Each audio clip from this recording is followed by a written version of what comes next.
a holy rascal, forget holy, a rascal is a rascal because he or she has no choice. When I give my workshops, in the back of my mind, there is another Rami listening, laughing his ass off at how absurd it is what I'm saying. And then periodically, when I'm building up and making these deep points, I let the other guy out, or he bursts through, and he pulls the rug out and shows how silly it is that what we're doing. That's the rascal. The rascal is the one who says that, well, it doesn't say anything, just keeps pulling the rug out, whether the drama is, I'm the worst schmuck who's ever walked the face of the earth, or the drama is, I'm the Messiah. Either way, the rascal is the one who says the emperor has no clothes, but can't help it. So I don't think you become a holy rascal, or you don't become a rascal, you are a rascal. I find the entire spiritual enterprise absolutely hilarious. And I try to bring that out in my work because I can't help it. If I say something too serious for too long, I feel so absurd that I have to tell jokes about it. I have to show the underside, how silly it is. You do have a great sense of the absurd, and I still want to see you write that book called Audiences I Have Insulted. Yeah, it's a long book. A long book. But and then as far as, so what does it do in the world? All that. That's I don't know how to answer that at all. Constantly showing that that the emperor is naked. What does that do? Well, give me an example of that, because I've been with you, and you are totally delightful when you talk to people, but absolutely unexpected. But every once in a while, I think that unexpected really just all of a sudden, it's like a Zen stick. You hit somebody and they say, "Oh, wasn't what I was thinking." So, I mean, I can't give you an example because I don't have a memory of one. I know that's what I do, but I only know it because it's happening. A moment ago, Bill was talking about Jesus being the ultimate or one of the major holy rascals. And if you use Jesus as an example, what shows the deep, deep transformative rascality of Jesus is not love your neighbor as yourself, which he took from Leviticus. It's not love God, which he took from Deuteronomy. It's not your neighbor is not just the Jew, but the Samaritan and all that. It's take up your cross and follow me. That's the rascality. This is going to cost you everything. And I think we do to Jesus what we do to everyone else. We make Jesus so nice.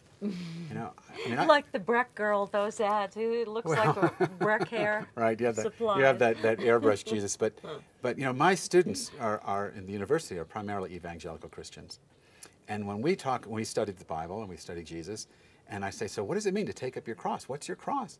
And they'll go, well, my cross is my sister. She's really annoying, and I try to be nice to her, but it's so hard. And my cross is I have an alcoholic parent, or my cross is I'm overweight, or my cross. No, when Jesus said take up your cross, there was only one cross at that time, and it had nothing to do with Dr. Phil. The cross was the Roman wooden cross of crucifixion. Jesus says, take up that cross and get crucified with me. I got a meeting, That's a good idea, I got a meeting. I got to run. Oh, hold that thought, Jesus. I'll be right back. Well, take who up wants that to cross. sign up for that? Exactly. I don't want to sign. You'd have to trick me into signing up for that. Exactly. And I think actually maybe that's what a holy rascal does. They trick you into being crucified. Being crucified.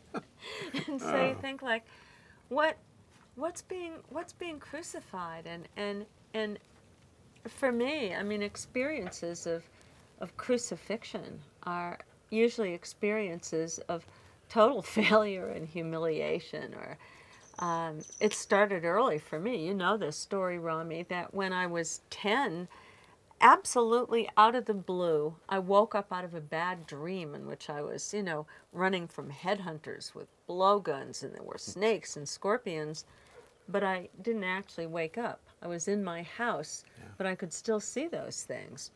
And the mind is so interesting, because how do you live in a landscape of absolute horror when either you or your family is going to get killed by headhunters any moment, or you have to shake out your shoes because you think there's a scorpion in it, and you're only 10? What do you do about this?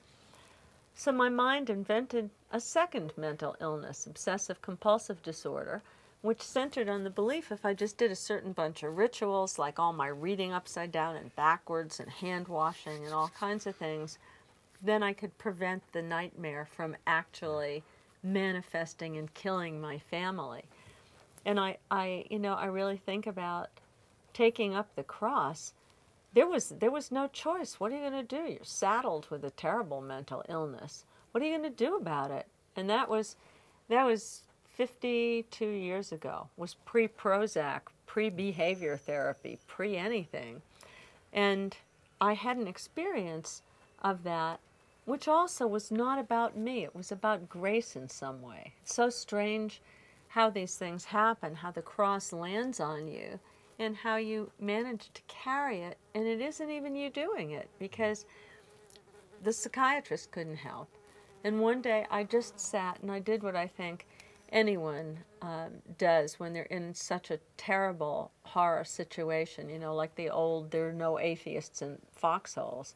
I certainly was not a religious person, but I prayed my little heart out, just thinking like, I don't know, if there's somebody there, if there's anything there, help.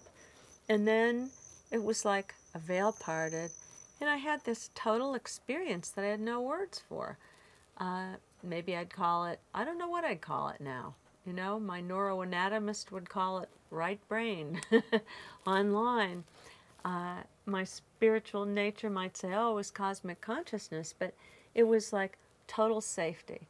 And when you've been in a landscape of such terror that you can't breathe, that all you hear is your parents crying themselves to sleep every night, that you figure this is the end of your life and you're only 10, and think maybe I should just kill myself and get this over with because it's too terrible. And then suddenly you're held, it sounds so corny, but you're like held in the arms of love. And there's infinite peace.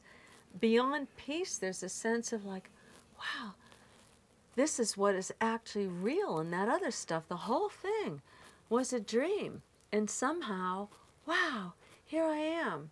And then I won't tell the whole story because it's too long. But there was a sense of like knowing. It's not like a voice spoke to me, but there was a sense of knowing, Joan, you could get over this.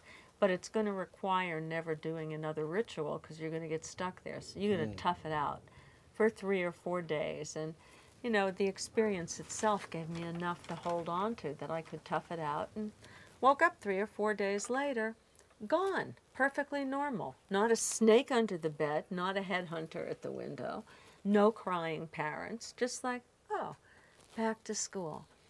And it just left me wondering. In fact, I think back on it pretty frequently because it came sort of like not my fault. I looked for years, whose fault was this? Was it, some genetic anomaly, some bad parenting, some karma, what was this?